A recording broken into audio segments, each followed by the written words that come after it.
Le roi m'a introduite dans le cellier du vin, il a ordonné en moi la charité. Voici quel est à mon avis le sens littéral de ce passage. L'épouse a eu, selon ses désirs, un entretien très doux et très familier avec son bien-aimé. Tandis que celui-ci s'éloigne, elle revient vers les jeunes filles. Elle a été réconfortée et enflammée par la vue et par les paroles de l'époux, à tel point qu'elle ressemble à une femme ivre.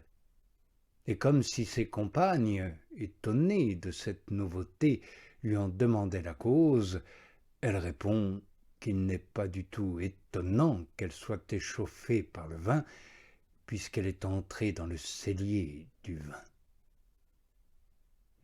Voilà pour le sens littéral. Au sens spirituel aussi, l'épouse ne nie pas être ivre, mais d'amour, non de vin, si ce n'est que l'amour est un vin. Le roi m'a introduite dans le cellier du vin. Lorsque l'époux est présent et que l'épouse lui adresse la parole, elle l'appelle époux ou bien-aimé ou celui qu'aime mon âme. Mais parlant de lui aux jeunes filles, elle le nomme roi. Pourquoi cela? C'est, je pense, qu'il sied à l'épouse aimante et aimée d'employer familièrement des noms d'amour en ce qui la concerne. Mais quant aux jeunes filles qui ont besoin de discipline, il convient que la majesté du nom leur inspire du respect et de la retenue. Le roi m'a introduite dans le cellier du vin. Je m'abstiens de dire quel est ce cellier du vin, car je me rappelle l'avoir déjà dit. Appliquons néanmoins ces paroles à l'Église.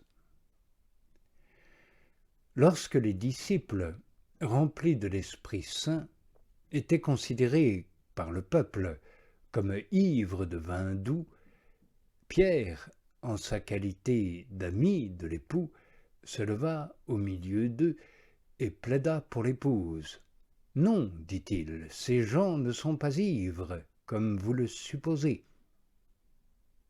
Remarque bien qu'il ne nie pas qu'ils soient ivres, mais qu'ils le soient de la manière que supposait la foule. Ils étaient ivres, en effet, mais de l'Esprit Saint, non pas de vin doux.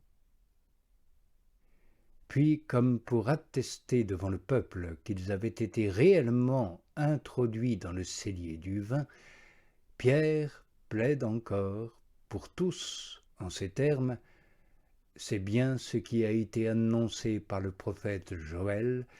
Il arrivera dans les derniers jours, dit le Seigneur, que je répandrai de mon esprit sur toute chair. Vos fils et vos filles seront prophètes, vos jeunes gens auront des visions, et vos vieillards auront des songes. » À ton avis, n'est-ce pas un cellier du vin que cette maison où les disciples étaient rassemblés? Alors il y eut soudain un bruit venant du ciel, comme d'un vent qui soufflait violemment. Il remplit toute la maison où ils étaient assis, accomplissant la prophétie de Joël.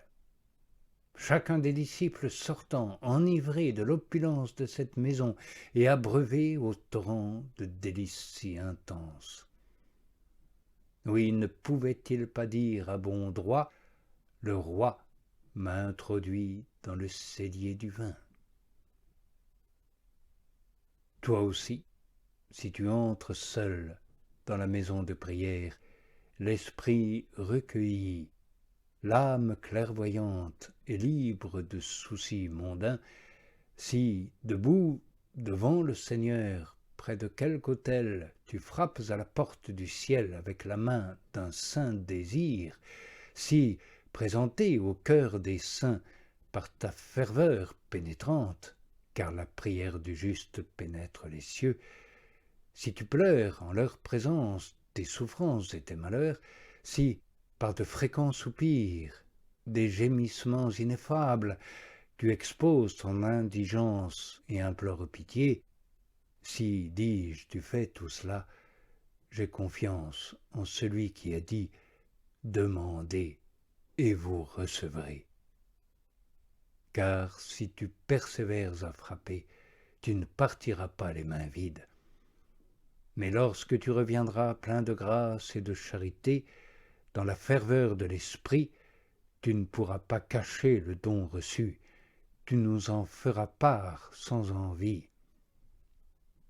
Par la grâce qui t'a été accordée, non seulement tu trouveras grâce aux yeux de tous, mais peut-être éveilleras-tu aussi l'admiration. Et tu pourras alors déclarer en vérité « Le roi m'a introduit dans le cellier du vin ». Mais prends bien garde de ne pas te glorifier en toi-même, mais dans le Seigneur. Je ne dirais pas pourtant que tout don, même spirituel, provient du cellier du vin. Car il y a chez l'époux d'autres celliers et d'autres resserres, où sont enfermés divers dons et charismes selon les richesses de sa gloire. De ces celliers, je me rappelle vous avoir longuement entretenu auparavant. Ces biens, dit le Seigneur, ne sont-ils pas gardés auprès de moi et scellés dans mes trésors? Ainsi aux divers celliers correspond la répartition des grâces, et l'Esprit se manifeste à chacun en vue de son bien. À l'un est donnée une parole de sagesse, à l'autre une parole de science, à tel autre la prophétie, à tel autre le don de guérir, à un autre les diversités des langues, à tel autre le don d'interpréter ces paroles, à d'autres grâces semblables. Pourtant, nul d'entre ceux qui ont reçu de telles grâces ne pourra dire qu'il a été introduit dans le cellier du vin, car elles sont tirées des autres celliers ou des autres trésors.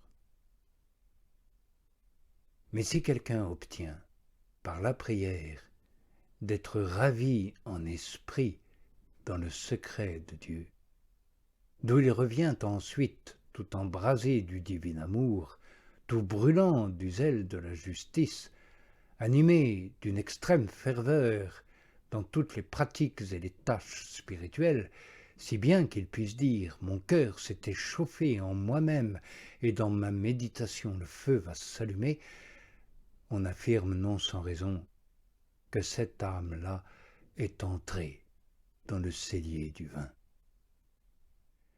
Car gorgé d'une abondante charité, il commence à répandre l'excès bon et salutaire du vin de la joie.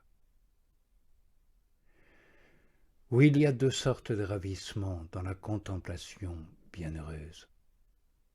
L'un se produit dans l'entendement et la mémoire, l'autre dans la volonté.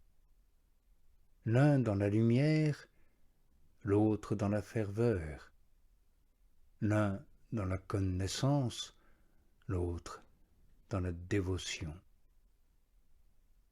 Or le sentiment fervent, le cœur brûlant d'amour, l'infusion d'une sainte dévotion, et aussi l'esprit ardent rempli de zèle, ne peuvent venir d'ailleurs que du cellier du vin. Quiconque sort de l'oraison comblé de ses dons peut dire en vérité « Le roi m'a introduit dans le cellier du vin ».